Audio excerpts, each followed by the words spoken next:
Lombardi sweep. The 21-22 season finale, I guess. I don't know when we'll come back. We'll let you know.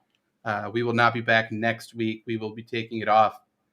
Zach Bruner, Janet Wilson in the top right, Luke Rammer bottom right, and Trevor Land quiet as a mouse in the bottom left. Before we talk Packers, just because, who needs to talk Packers at this point? Who fucking cares? It's the off season, baby. We're on vacation. We should all be in Hawaiian shirts right now. Mm-hmm. But Luke has a story that is kind of a feel-good story. Maybe. We'll find out. But Kind go of. ahead, Luke. Must have been last week.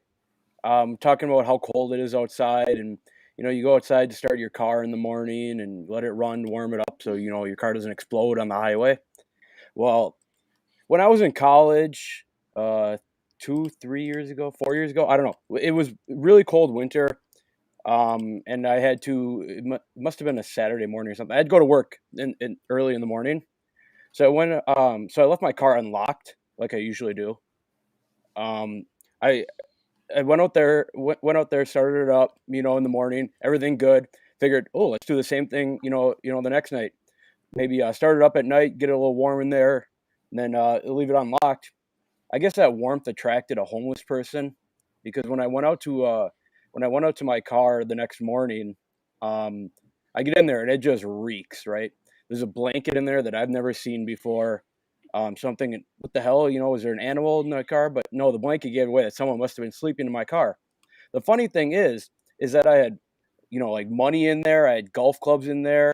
The only thing that the homeless person took was a little pack of candy that I was very excited to eat on the way to work in the morning to wake me up a little bit. So needless to say, I was a little grumpier than I would have normally been. So I know it's not very exciting, but that's the story of a homeless person sleeping in my car. So I have some follow-up questions, if I may. Yep. Okay, first question. What candy are we talking about? Those little Airhead bites. Oh, yeah, those are not great, but they're like okay. Airheads though. Zach and I just made the same face.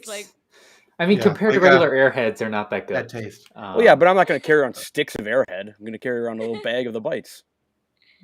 That's fair. That's fair. Second one. Did you try to find the homeless man to give the blanket back? No, threw it right in the dumpster. That just seems kind of fucked up. Well, right? Not leaving a homeless blanket in my car for the rest of my life. You don't have to leave it in the car, but leave it in the driveway at least, so he knows where to find it. Like, no, it's like an apartment, so it wasn't really a driveway. Like my apartment's not really like a driveway; it's just kind of a parking area. So, and I parked right next to the dumpster. So, I'm sure he found it in there, but.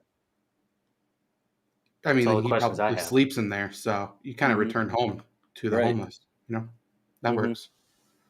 I have a similar encounter. I don't think it's a homeless person, but when I used to work overnights in a hotel, it was downpouring, and I left my car unlocked too.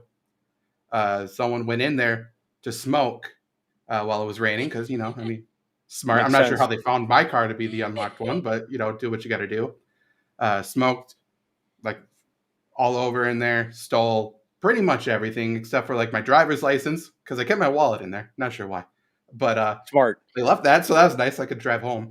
I think they left my money too, but they stole pretty much everything else, which is just inconvenient. Like, just take the fucking money. I know, right? Yeah, like for you had to go buy more candy. That's right. That's a nuisance. That's terrible. Speaking of nuisance, let's talk about the Green Bay Packers. We not to say we foreshadowed everything that kind of happened, but it is what it is.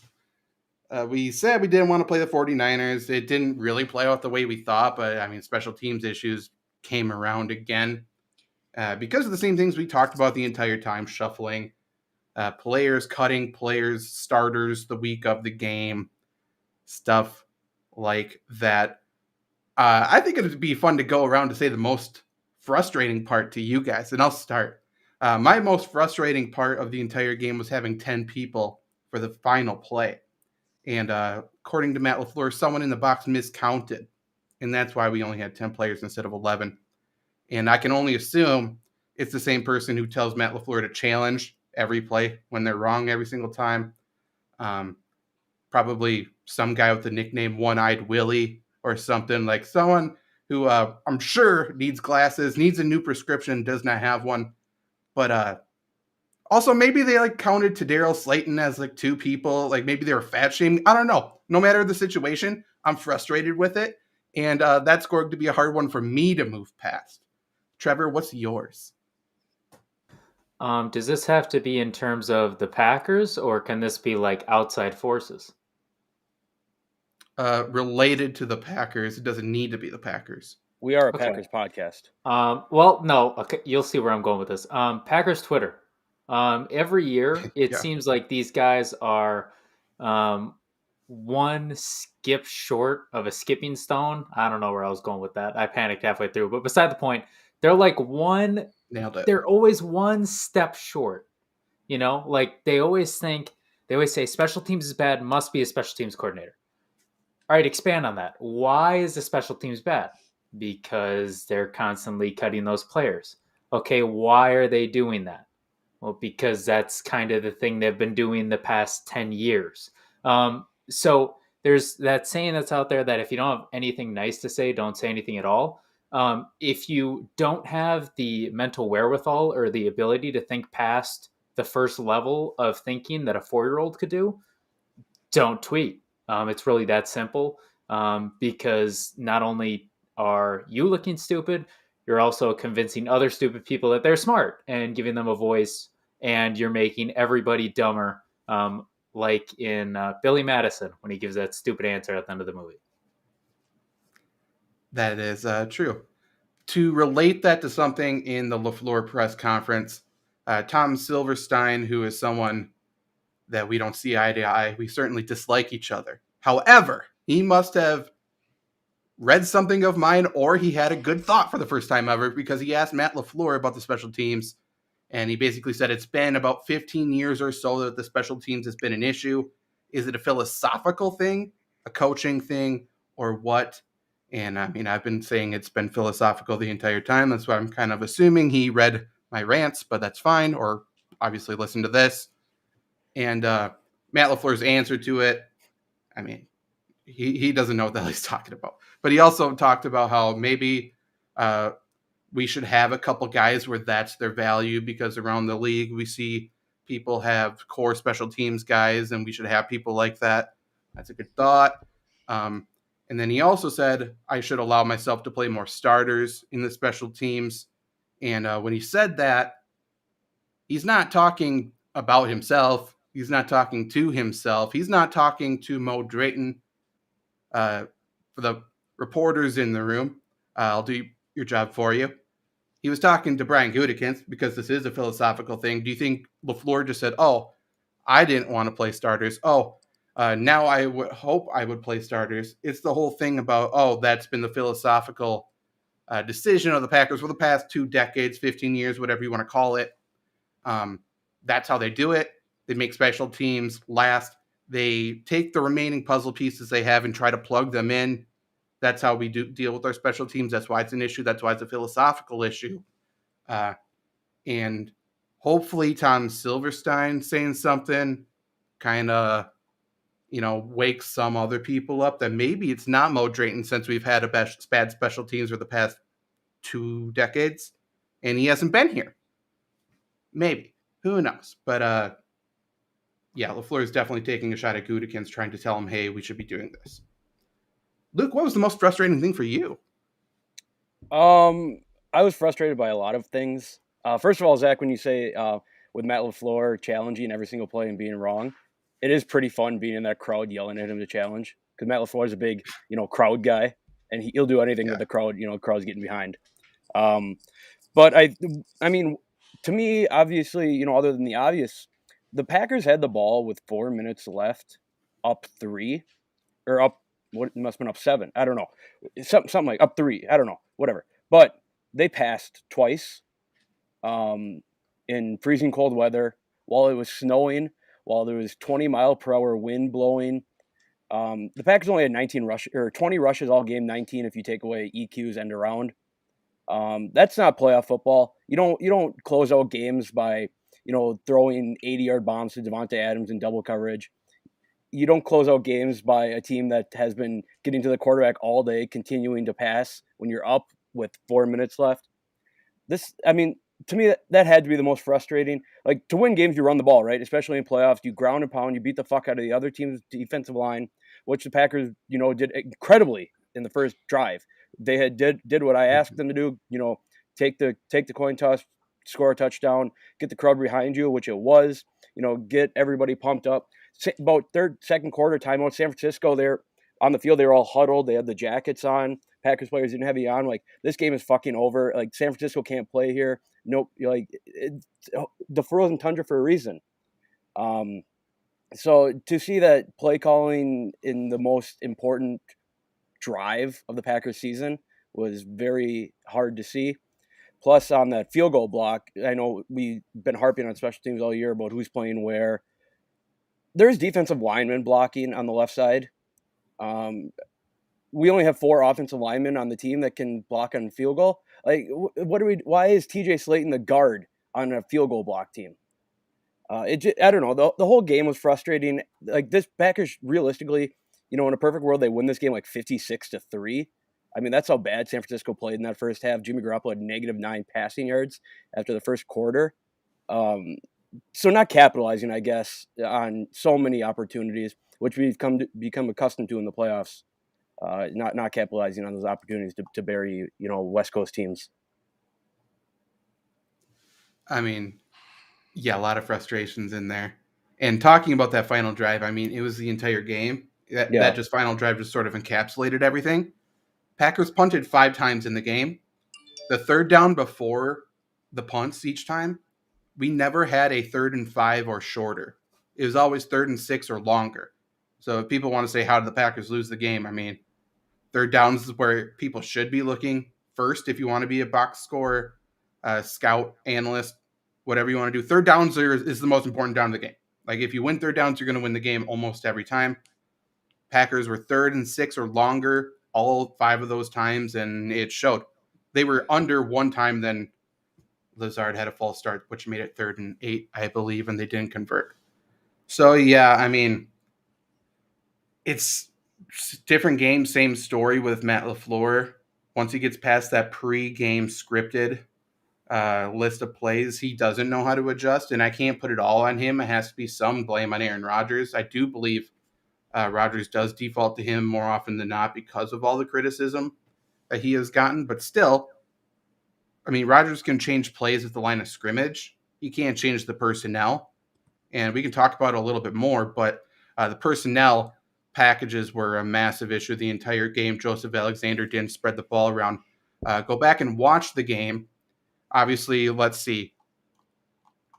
Davante Adams had 11 targets. Aaron Jones had 10 targets. Next closest is Dominique Daphne with 2. It was pretty much 3 wide receivers a lot of the time. Tight ends running terrible routes, but they were getting pressure with 3 guys, sometimes 4, but 3 guys consistently. So they had to get the ball out quickly, but they were able to blanket coverage. No one was able to get open. Allen Lazard was either jogging every single play because he's a rebel, or he was injured, or he's a pussy. I'm not sure which one, but he wasn't able to get open the entire night. That's why he didn't get any targets. I understand he should have been targeted on that last play, but he wasn't open the entire game. Mercedes Lewis barely played. Randall Cobb could barely walk. Josiah Deguara got 1 target. He couldn't get open. And then Dominique Daphne. Like, they didn't have the personnel. They don't have anyone who can get open other than Aaron Jones, Davante Adams. And if there's one player the Packers missed most in this game than anybody else, it's Jamal Williams. Jamal Williams would have been the second best route runner on the entire team. He was the best pass protector at running back in the entire NFL during the previous 3 years he was here. Put him in there, the game's completely different. It's just one of those things, like we were talking about it all summer long. Like, this is the type of game that we need him for, and it showed up. So saying, yes, correct, they didn't spread the ball around, but they didn't have a choice. Aaron Rodgers had people in his lap the entire game, and nobody was open other than Aaron Jones on a flat route, or sometimes Davante Adams because he's the dude.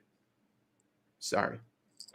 Being at the game as well, I did so Packers came down and scored right away, and then Zadarius Smith got that sack on San Francisco's first drive. That may be the loudest. That may be the loudest I've ever heard Lambeau.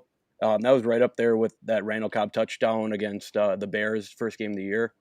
And then, as you know, you could tell the noise is steadily going down throughout the game. You know, like, when are the Packers going to score this next touchdown? When are they going to score these next points?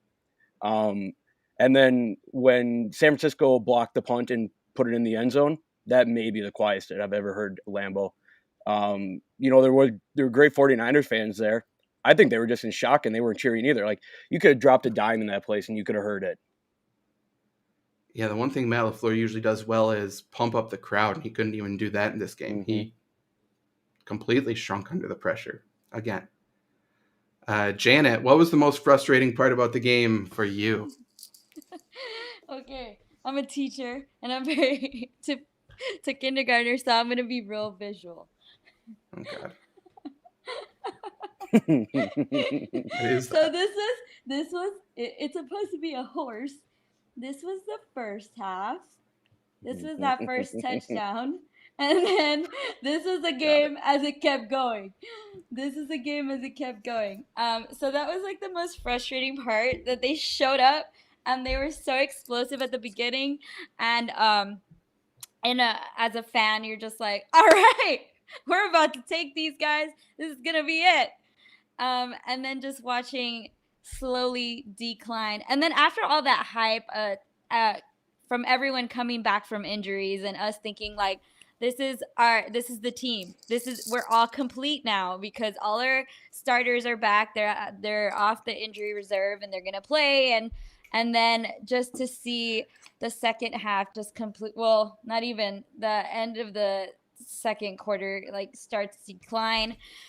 Players are not being as explosive anymore. They're kind of, maybe just our defense stayed on top, but our offense just completely fell apart. Special teams fell apart. Well, they fell apart a long time ago, but just to watch the game like slowly decline. My sister said something at the end of the game as well. She said, this feels like always the bridesmaid and never the bride. So just like, I mentally prepared myself for this and I was still shocked at the outcome because of how bad it was. I have been kind of sad about it, but I'm also like, whatever, that's football. Like, and they do this to us every year. But I'm starting to get really upset because of the fact that I'm starting to sound like Cowboy fans. Like, this is our year, yeah. And then, like, we don't even, yeah. It's the same outcome every year. Obviously, I'm still going to be a fan. I still love my team. I'm not going anywhere. I'm a diehard. I'm an owner. But it was really disappointing and frustrating.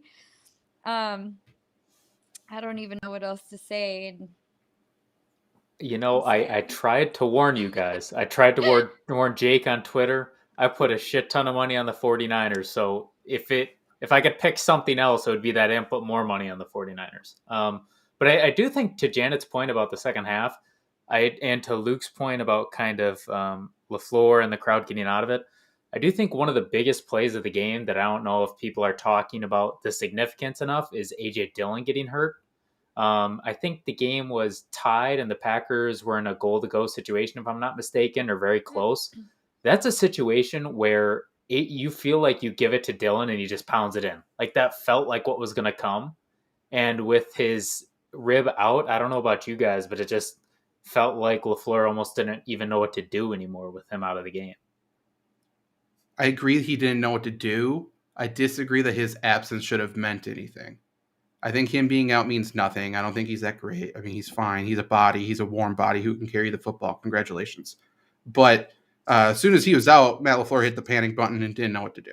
So if he was in, he would have at least ran the football, and that would have been fine. But yeah, like, I don't know. There's a lot of mistakes that were made pre the game even kicking off, and then the adjustments in game. I don't know. It's just rinse and repeat. I don't understand how no one can see that Matt LaFleur is not a good play caller. He's not a good football coach. I think he could be a good NFL coordinator if he didn't call plays as well. But otherwise, he's a college football coach. He's just not he's nothing, man. He has no input on the defense, zero input on the special teams. He's not a good leader. He doesn't know what's going on. He doesn't teach, clearly. He doesn't teach his coordinators, doesn't teach anybody. That's what he talked about in the press conference, where we need to start speaking the same language. Like, oh, you didn't get that figured out in the offseason. You didn't get on the same page with your coaching staff then, especially when this is the coaching staff you hired and you decided to promote within for a lot of things. Joe Barry was your guy. You said he was the number one choice. And I'm not saying the defense was an issue here, obviously. But, like, there was complete communication errors throughout the entire season. And then we just saw even more bumps in the road during this game. And that can't happen. This is the longest football season we've ever had, and you still didn't have enough time to figure it out. That's a problem. And some of it's philosophical, some of it that Matt LaFleur stinks. You know, Zach, you'd known more than any of us about this, but I was talking to some people about this. Obviously, the script worked, right? The first drive script, perfect. Usually does. Is there something against coaches running it back on the script? Like, obviously, you're not going to call the same plays in the same sequential order. But, I mean, do coaches sometimes go, let's just run this till they stop it, throw a couple wrinkles in? Or is that just never happen? I mean, there's a lot of coaches who do that quite literally, like, let's run the same play 3 times in a row, make them stop us. Typically, you know, you have those first plays scripted out. And if this works, if we're in 3rd and long, then you'll go to this. If it's 3rd and short, you'll do this. And Matt LaFleur is extremely good at designing those scripts, mostly because he collaborates with Aaron Rodgers pregame to do so. And they get to practice the script throughout the week. And that's pretty much the only thing they practice throughout the week, because Matt LaFleur believes in less practice, which clearly has worked out with pristine expertise, especially in the special teams area. But typically, once you get off that first script, and Matt LaFleur's so good at designing first scripts, so it usually ends in a touchdown. We saw last year, I believe all but one first drive was a score for the Packers last year. Defenses adjust, and they stop the exact thing that doesn't work. So typically, you're not able to just do the exact same thing. So when the defense adjusts and the offense has to adjust, and that's when Matt LaFleur's like, oh, I can't believe they did that. And then, like, we'll try it next drive. We'll try it again. So he does do the same things. It's just the defense fixed the one thing that was their weakness. And then he's like, oh, Aaron, bail me out. Here, let's throw Alan Lazard out there. Run a route, Alan. And then he's dragging his right leg the entire time he's running a go route. It doesn't fucking work. This was also a game Valdez-Scantling would have been massive to have. Like, just to have his body 30 yards downfield so the safety had to follow him. Like, there's no spacing. There's no separation. There was nothing, because just like the end of the McCarthy era, no one except for Davante Adams could beat man coverage. And if you can't do that, then you're done. A lot of people on Twitter were saying MVS, he would have been nice, but let's not act like he was that big of a guy. And, you know, he's not a Cooper Kupp type guy or Davante Adams, but I mean, we saw, Luke, I know you saw it too, if you weren't drunk at that time, the Seattle game and plenty other games where they force feed it deep to MVS early, at least show you they can take the top off, you know, and even if he hadn't, like you said, you can't look at what Lazard and Cobb and those guys did and say he wouldn't have been a major improvement. With this Matt LaFleur offense, obviously it runs through Davante Adams. That's not a secret. The second most important role, in my point of view, is that burner. Like, you need somebody to go deep so you can open up the underneath routes, the across the field routes. It works off play action and it works off the burner. And we didn't have the burner, and then we didn't have play action because we couldn't run the football and decided not to run the football. So, like, we didn't even run the offense. Like, outside the first drive, I don't know what we were doing out there. It didn't really make much sense. We didn't even have, how many snaps did Mercedes Lewis play? He barely played in the game. Mercedes Lewis played a total of 26 out of the 56 snaps. 16 of those snaps were running plays. So once we stopped running the football, Mercedes Lewis stopped being on the field.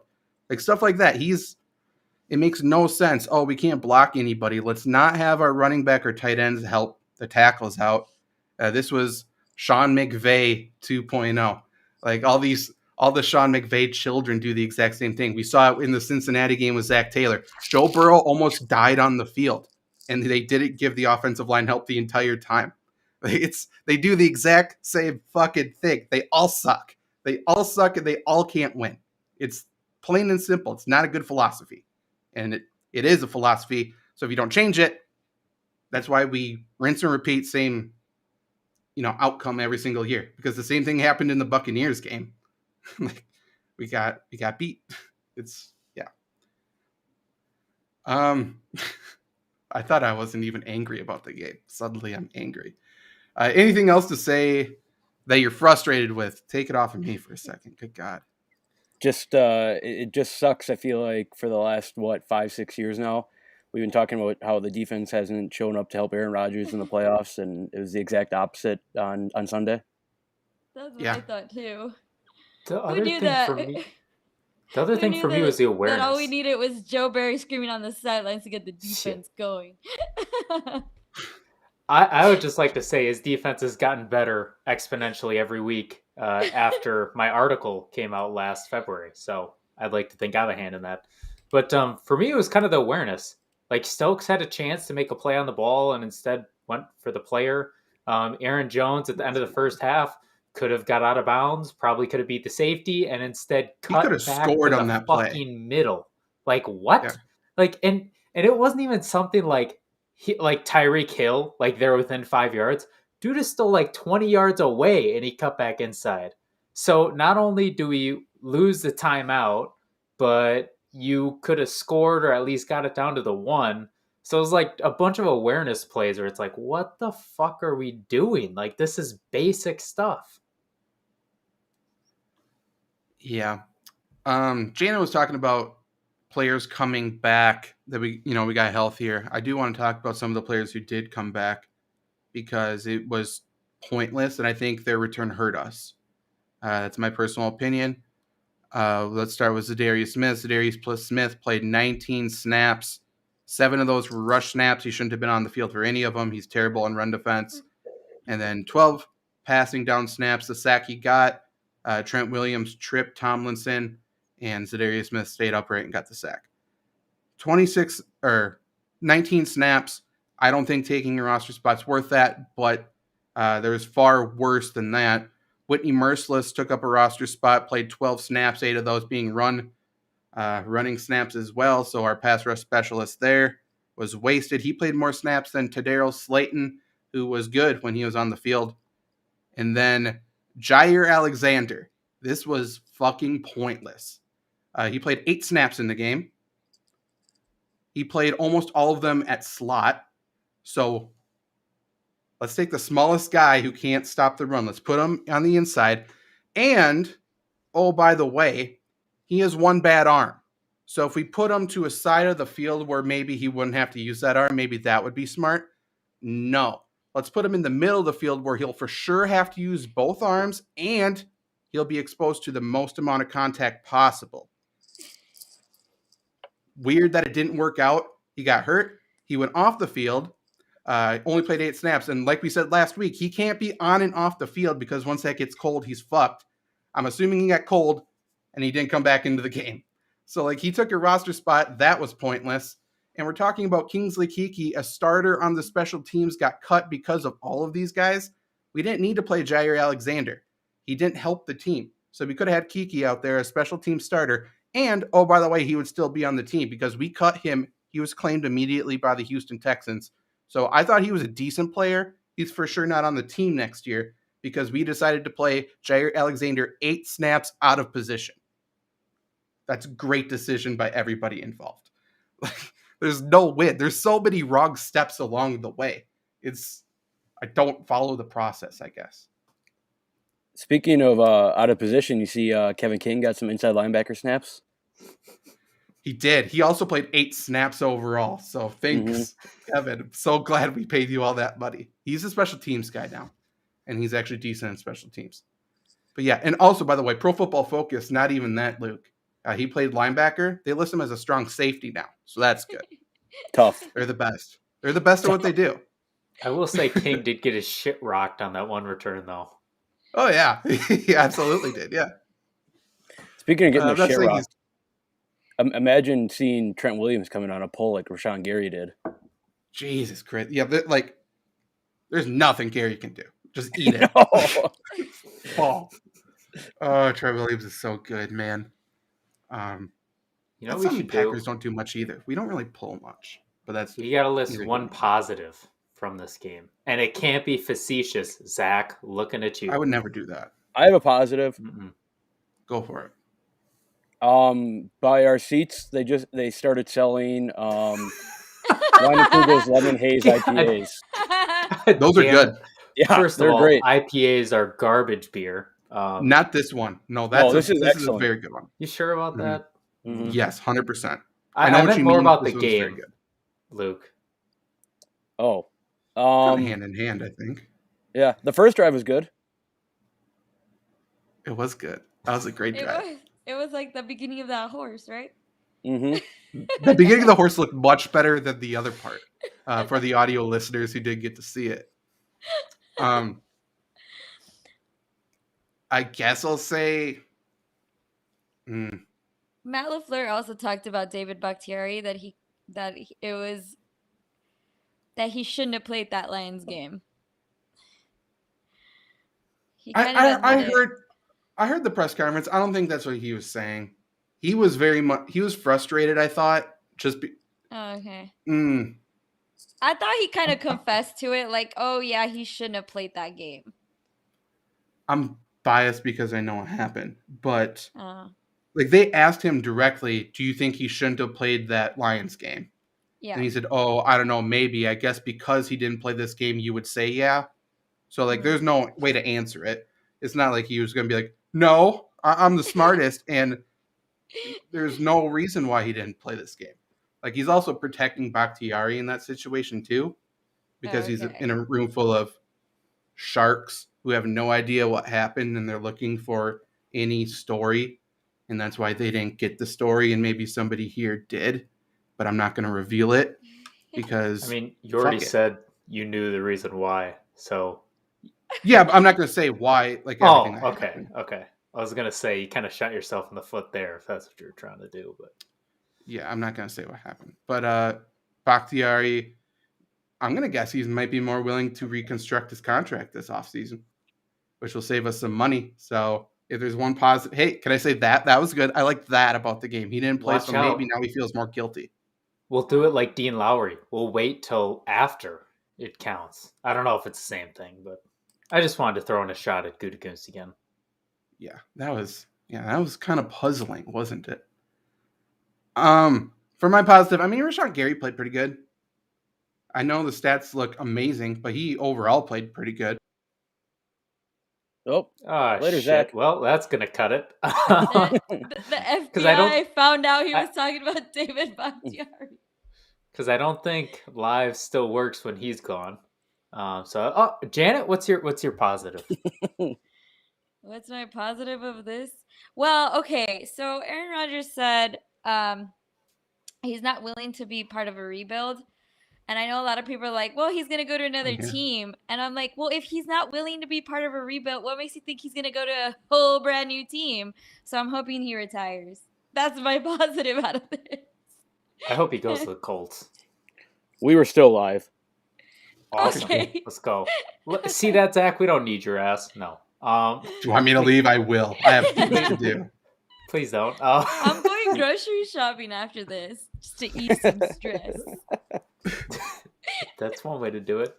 Mine would be that we clearly know we don't need Zadarius Smith anymore. Like, cut his ass. We don't need him at all. It's not that good. I like him. He's a good guy, but it's nice to know that we don't need him at all. I thought Dean Lowry did pretty well.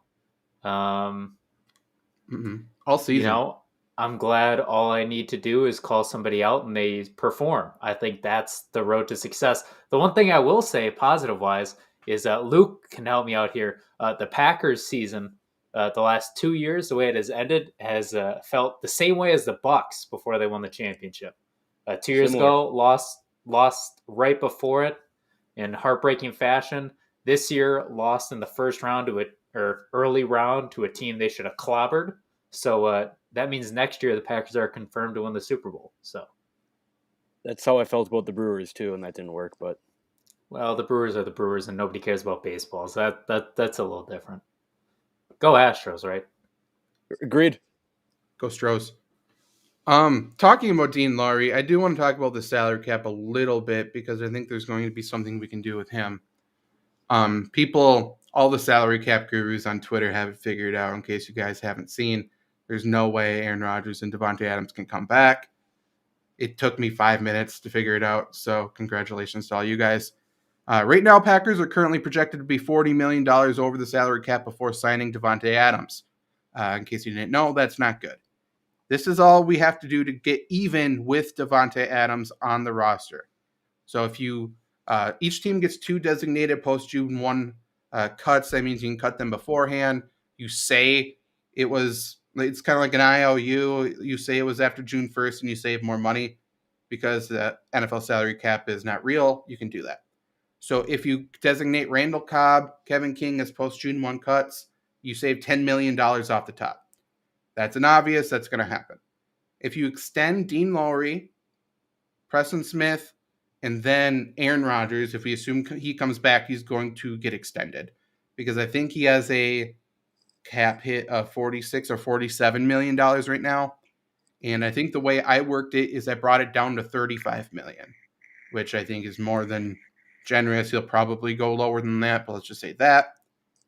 Cut Zadarius Smith. That saves you $15 million next year. That's an obvious.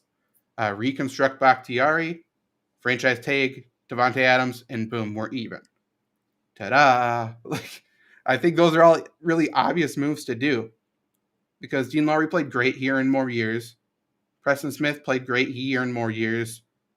Obviously, Kevin King's getting cut. Obviously, Randall Cobb's getting cut or extended, reworked some way. And Zadarius Smith, there's no way coming back on that contract. There's no chance. Luke, what do you got? Can you put yourself back up in the top left corner because this is throwing off my game? Sure. My bad. Thanks. I will get it all. I'm There back we in my go. spot. Thanks. I was just gonna Yeah, say no Luke problem. and I kind of fist bump. I didn't know what to do with myself. I could tell you were kind of sweating, kind of pacing a little bit for the audio listeners. He was swearing under his breath a little bit. I'll edit that out, but I'm glad everything's good now. But yeah, like there's easy ways to get around the salary cap, and we've seen it in Kansas City and Tampa Bay. So anyone saying the Packers don't have the money or space to be a contender next year, to run it back, to not rebuild, I think that's foolish. Like, I think it's a really, really easy way to do so. Obviously, there needs to be way more moves than that, and there's a lot of players that are right now not coming back. Like, we're paying Devondre Campbell next year, but he is not on the roster. Rasul Douglas, obviously, would need to be re-signed. There's a bunch of exclusive rights free agents. Marquez Valdez-Scantling's out there. But we've seen it now. People have figured out you can sign someone to a 1 or 2 year deal and pay them over 4 years. If we assume Aaron Rodgers plays 2 to 4 more years, just do that. And then kick the can down the road. Once we don't have Aaron Rodgers, we can rebuild. We can waste a year. It's fine.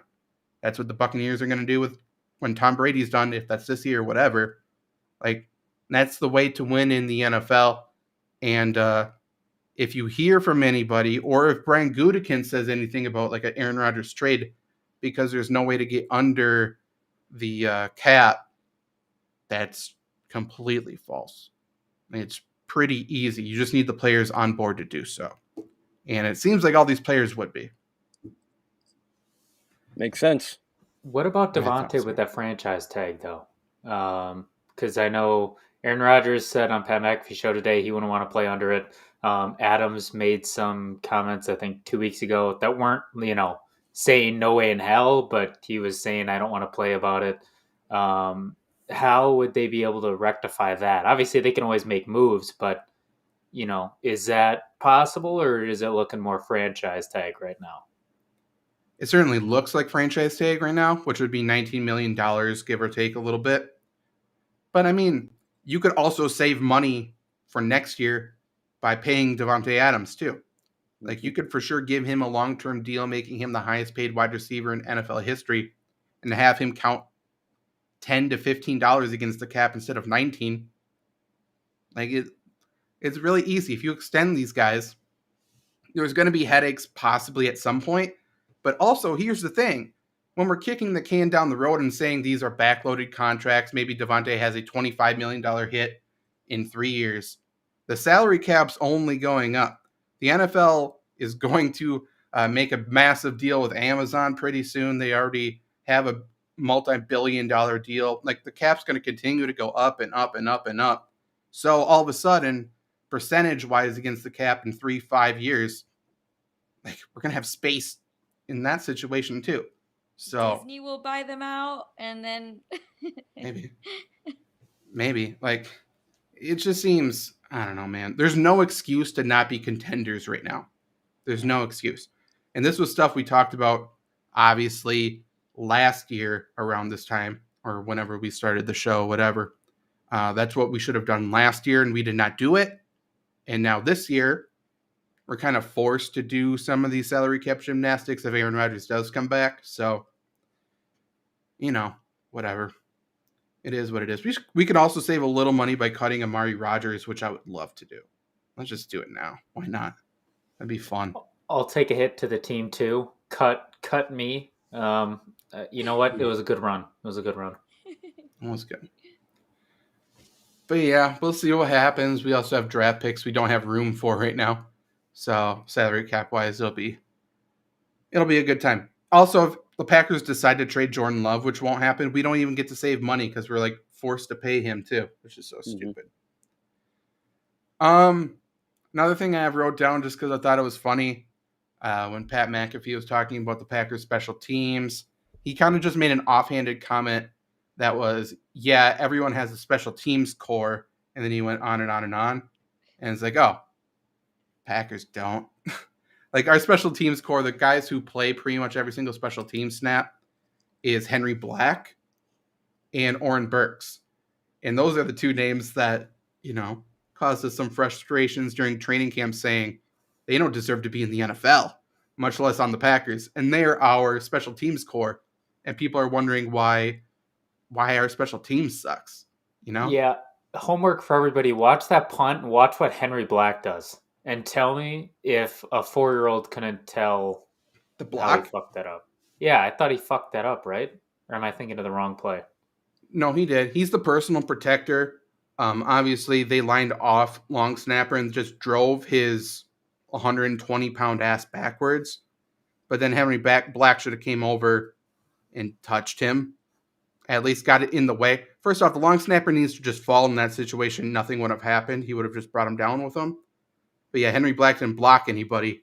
So, but the thing is with punting, him and the long snapper are talking. So long snapper's communicating he's going to go out here. Henry Black's communicating he's going to go to the left to get anybody off the edge. No one came off the edge, so you would think he would look inside. So, like, it's not his responsibility technically, but he should have been high football IQ enough to do it. You know what I mean? Or just average football IQ? That would be awesome. That could be. We should figure out somebody like that. We should draft someone who's played special teams. I mean, he looked like a guy running away for, like, he broke a vase in the kitchen and his mom's coming, and he's just like, "Shit, I got to get out of here." Yeah. I have another frustration from the game that I just thought of. Perfect. On that third down when Deebo Samuel got that first down to like really ice a game and set up that field goal. Because Darnell Savage was out. I know this wasn't Henry Black's fault at all, but on 3rd and 6, seeing Henry Black hype up the crowd, it left a sour taste in my mouth. I didn't see that, obviously. I'm not sure if it was on TV or enough, but I wish the crowd booed him in unison immediately. That would have been good. Yeah, it was. I mean, you see a guy who just hasn't done anything. I mean, his whole career, try to get the crowd going when, it's pretty much dead in the water as it is right now. It's a tough thing to see. Not only has Henry Black done nothing for his career, he's been so bad in practice that the Packers kept Jay Sternberger around too long because he looked good in practice because Henry Black was covering him. Like, he's just hurting the team in every possible way. It's pretty impressive, actually. Isaac E. Adams, the next special teams core player we have too. That tells you something. What else do we? Oh, okay. So Matt LaFleur press conference talking about Aaron Rodgers. He says there is no debate between him and the front office, that they want Aaron Rodgers back. I don't want anyone to be confused between this message and any other press release you ever hear. This is just PR. What was Matt LaFleur going to say? Nah, we got to evaluate the quarterback position just like any other position. Like, he wouldn't have ever said that. This is the Packers being the Packers, right? So they've already said, we have a plan if Rodgers wants to come back, and we want Rodgers to come back. So now, if any situation happens where Aaron Rodgers doesn't come back, on him. He's the problem. And that's how you do it.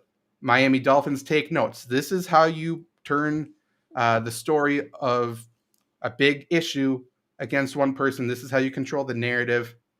Packers are so good at it. They're unbelievable at controlling the narrative. I will give them credit for that and that alone. But yeah, so if Aaron Rodgers decides he doesn't want to come back to the Packers, don't think it's all on him. There's stuff happening behind closed doors. This is not the truth that you're seeing. Let me ask you something. Are the Packers really that good at spinning it? Or do we just eat it up like fucking fried rice? I feel like it's a little bit of both. There's people burning jerseys. I think they're eating it up too. Okay, well, they're just idiots. Why burn a jersey? Exactly. They have an easier job because the Packers fan base is more entitled than any other fan base of all time. Because one, the history behind it, everyone feels like they're the best franchise. They basically founded football, which is somewhat true, somewhat not. Two, the ownership thing. They're a publicly owned team, and everyone feels like they're important. And I'm telling you right now, none of y'all motherfuckers are important. I promise you. And except for Janet, because she's on this podcast. Janet's great.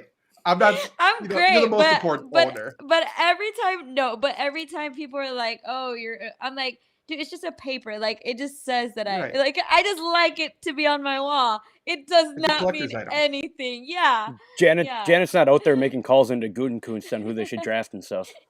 She should. That would be great, actually. That is kind of related to what Matt LaFleur said to end his press conference. He apologized to the reporters in the room. And then he was talking and thanking them, saying that they're part of this whole team too, part of everything. And that may be like, I shouldn't have been as mad as I was. Like, those bastards aren't part of anything. Don't make them feel important. They're being rewarded for bad behavior. That reminds me, Bukowski pissed me off again. I forgot about this, but now I'm seeing red. This dude, oh my god. He posted a video on his Twitter. I don't know how I saw it. It was like trending by the NFL. This dude is the most wannabe NPR motherfucker of all time. You're just standing there, was like, the problem with the Packers. I'm like, nobody wants to hear you anyways. Now you're even slower. Sit your ass down. And they tried to get on like some self-righteous bullshit about like, it's okay, like, don't, like, sit down. Nobody called on you, okay? It's like that kid in the back of the class that everybody just wants to punt out the window. Somebody made a comment on my Twitter because of the whole filter thing. I'm like, if you really want to see me without a filter, just watch the show. Like, I was trying to promote it, and somebody was like, those guys on Lombardi Sweep are really hard on like Packer reporters. They're like really tough on them. Like, okay, yeah, because they kind of suck. Like, I'm sorry. Like, if they won shit, like, we win a division with a bunch of bums. Like, I don't know. Mm-hmm. Bukowski can still suck a fat one. So can that former Clemson reporter that works for the NFL Network. And what's his name? Sure. What's his name? The Demovsky? Guy Demovsky. Yeah, that guy. Yeah, he can always suck one. Screw that dude. Probably having dinner with he'll be listening, I'm sure. But shout out to Amari Rodgers for looking exactly like Randall Cobb did in the playoff game. So that was an accurate portrayal because they were both nothing. So kind of also looked like Ty Montgomery in the playoff game too. Ty Montgomery was on his couch and Amari Rodgers was moving the same speed. Hey, Ty Montgomery walked so Deebo Samuel could run. Okay. I don't know about that. Why Debo? Created that receiver running back position. Not like Fair Ted enough. Ginn Fair or enough. anything. Popularized it. Oh, well, Ted Ginn wasn't really running back, I guess. No. Yeah, it was him. Then it went to Cordero, and then Debo's like, hey, always wanted to be like a hybrid between Cordero Patterson and Ty Montgomery. Give me a shot, coach. And it worked. You're right. With the splash of Devin Funchess. Of course. Of course. He's not Curtis Samuel, though. Mostly the injury part. Yeah. I didn't like that, Luke. Anything else here? Matt LaFleur was asked if he would be more involved in the defense or special teams going forward. He kind of stuttered and then didn't answer the question. That tells you everything you need to know about him. I wrote down LaFleur confirmed my report on Bakhtiari. Hope he's doing good. Yeah, I don't know. Anything else you guys want to talk about? This was fun. I had a good time. I don't know about you guys. Maybe I bought too much into the hype this year, or got too ingratiated with the crowd at Lambeau. But We all this did. one really hurt. This loss hurt. This felt like I don't know about you. This felt like the year to me. I know Janet just mentioned like, no, we're saying every year is our year now. I don't know. This one just felt a little bit different. You know, we had everyone on top of their game. You know, it was all going to come together. Bakhtiari, Darius, Jair, all going to come to the playoffs. You know, going to get healthy right before the Super Bowl. It went to shit. This one hurts. So maybe a positive is maybe I go in next year without expectations. I know that's not going to happen, but I don't know. It feels like this one was kind of the end of the okay, this is going to be our year, and if we get any more, sure, it'll be fun. Trevor Lance, number one rule of life. If you have no expectations, you cannot be disappointed. It's kind of where I was at this year too. I will say it did hurt, but I don't know about Zach or Janet if maybe you're on this side of the spectrum. It didn't hurt as much because I think, first of all, I went in thinking the 49ers would win. Second of all, the moment the kick was blocked at halftime, I think although it was still alive, I thought at that point the game was already over. Like, you know, we kind of saw it with Seattle in that game. The Packers just were inching across the line. I think we even talked about it. If that happens in the playoffs, they're not going to win. It just felt like a game that once it got to the third quarter, it just felt like we were down 10 instead of up 7. The thing was too, from my point of view, being there, it felt like the whole game. If we just scored one more time, you know, any time during the game, you know, that was going to be a double 2-possession lead. Like San Francisco is out here, they can't even move the ball in the first half. I feel like if you just get that extra field goal or that extra touchdown, you win the game, which it turned out to be. So there was that feeling that, okay, the Packers, you know, when is it going to pick up here? Because you know it's coming, and it just never came. No. I felt weird because I wasn't sad. Like, it might have been because I won a lot of money on it, like you. Same. So, but like, I don't know. I was fully dumb, and I thought I was going to be angry the next day. And the first time I felt anger was probably this show. I don't think I was angry. I for sure was never angry about the outcome or the season. Again, I'm just angry at like Packer fans and Packer media, which I mean, per usual. Yeah, I think I blocked him. I haven't seen him. Like, he could have been dead and I wouldn't have even known. That's a good thought. But yeah, I haven't seen him. I think so. After the game, I was laughing. I was laughing. Just crying laughing. No, not even crying laughing. Just like Joker laughing, because at this point I'm like, I should be used to this already. Like, I should. It's so dumb. It was, yeah. I can't even get mad at it. My anxiety just makes me laugh just because I'm like, I should be used to it already. And at the end of the day, we all knew, hey, the Bucks are playing, so it doesn't even matter. Best team in the state. I don't know. Brad Davison's got the boys going right now. I hate that man. I hate that man with a passion. Brad Davison needs to get a job. His shoulder can pop back out of place for all I care. Move on with your life. Get a job. That's my favorite take that you've had, I think. Like, Brad Davison just needs to figure his life out, man. Why is he here? You know he's going to become like a banker, too. No, Something dumb. the job he's gonna get is gonna be a courtside analyst for the Badgers, and every time I watch Badger games, I'm still gonna have to watch Brad fucking Davison. That's fair. That is my hell. I mean, go Brad Davison. Anything else we want to leave this on? I don't know when we'll be back. Not next week, but after the Super Bowl at some point. Congrats to Kurt Benkert, friend of the show, as of like one singular tweet 2 weeks ago for getting a futures contract. So, good job. You signed 2 quarterbacks. Do you want to thank the other guy too? No. Okay. All right. This I'll was leave you Lombardi. guys- Wait. Oh, wait, I gotta wait, give credit. I gotta give Aw, credit to okay, go. credit to Trevor Okay. too. Trevor, credit to you. Curtis Samuel and Devin Funchess both finished with 0 touchdowns this year. What did I tell you? They both, Curtis Samuel saw Devin Funchess, said, hey. Devin Funchess might that. still be on the 49ers. Yeah, I want to look that up. Maybe that's why our offense didn't work. Fuck yeah. He gave him all the secrets. Also, if the Rams win the Super Bowl, I am 3 for 4 on bold preseason pick. So go Rams. Apparently, Jake is listening back to the Flurry Sports podcast. Apparently, we picked Rams and Chiefs in the Super Bowl, and I looked and I have a bet for it. It was like a Christmas present come early. I'm like, whoa, why did I do that? It was awesome. Okay, Janet, do you want to credit Trevor for something? No, Please I didn't don't. want- well, I didn't. Also, I want- love how she just said no. She didn't even think No. about it. She didn't even try to brush it under the rug. She was just like, nah. That was Nah. me shooting you in the leg. That's okay. That's okay. Animosity a miss. I was just gonna leave with one more of my teeth facts. I don't know what we're calling these. Dentistry. Dentistry facts. Yeah, Eat- please. Eating an apple is equivalent to brushing your teeth. Is it? You know what? Yes. I don't want to ask questions. So we'll trust you. It is.